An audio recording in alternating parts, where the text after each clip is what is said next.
In a huge policy reversal affecting hundreds of thousands of pupils, England, Wales and Northern Ireland have all announced that A-level and GCSE results will now be based on teacher assessments rather than grades generated by computer modelling.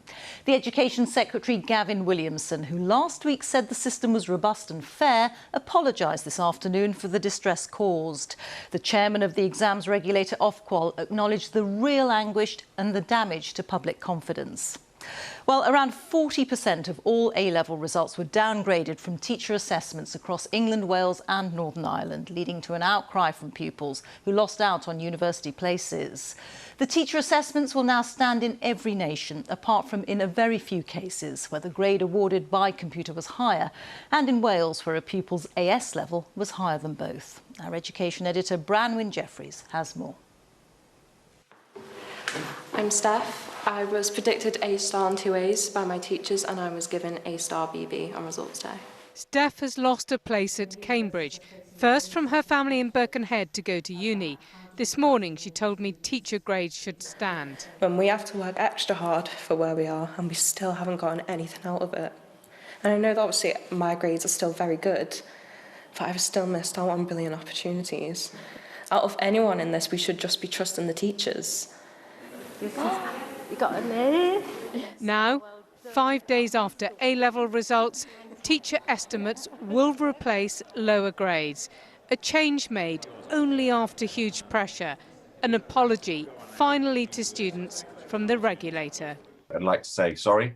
We have recognised the difficulty that young people have faced coping with the receipt of grades that they were unable to understand the basis on which they had been awarded, and I would like to say sorry for that, and we are now taking steps to put that right. Universities had closed some courses. They'd been told not to offer to too many. Now the limit on places in England lifted. Incredibly sorry for all those students who have been through this. And we're removing those caps on every single university in the United Kingdom so that they have the ability to expand the number of places, welcoming more students into those universities, as many as possible. The next political challenge, school returns, but not before this row plays out. This problem has been there for months and the government hasn't sorted it out. It then came to the wrong decision last week, refused to change its mind until today, and now there's a huge amount of unravelling that's got to be done. But don't underestimate the distress and anger this has caused thousands of young people who've seen their futures all over the place over the last few days. In Birkenhead, the college principal not impressed. For some of his students, this came too late. They're going to unleash a different set of problems now.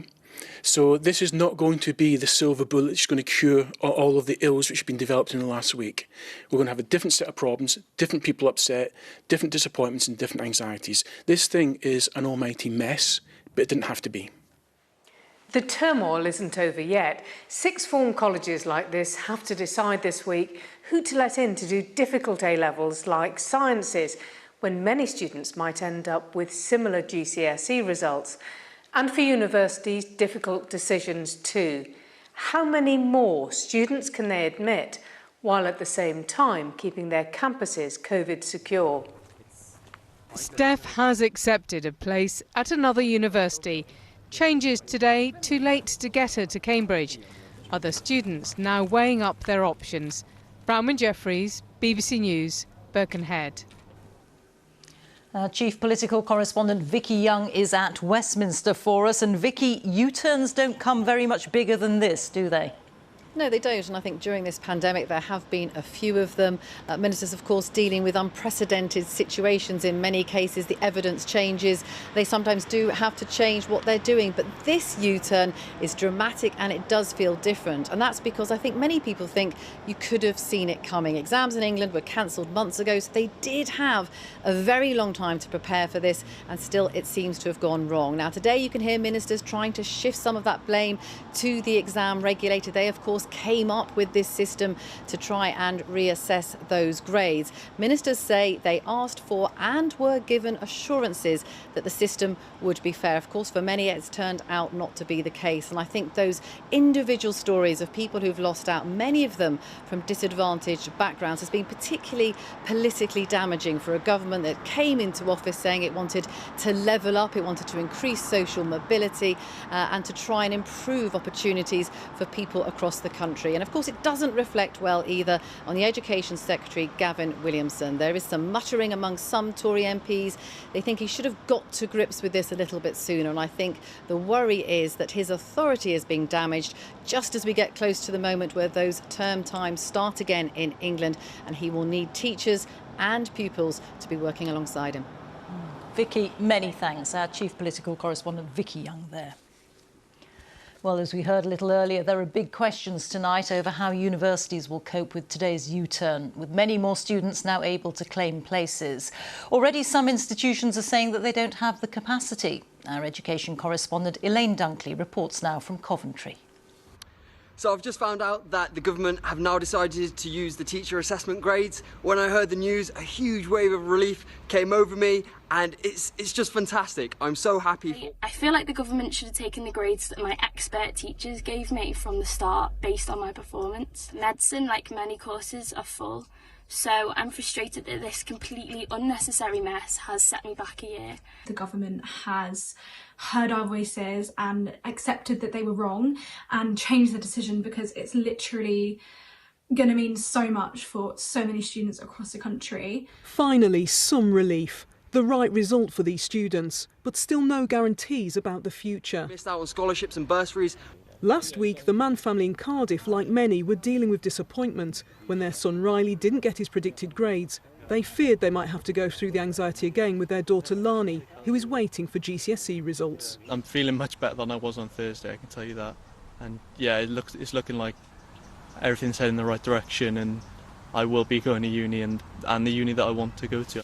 But for many students, the future is still unclear.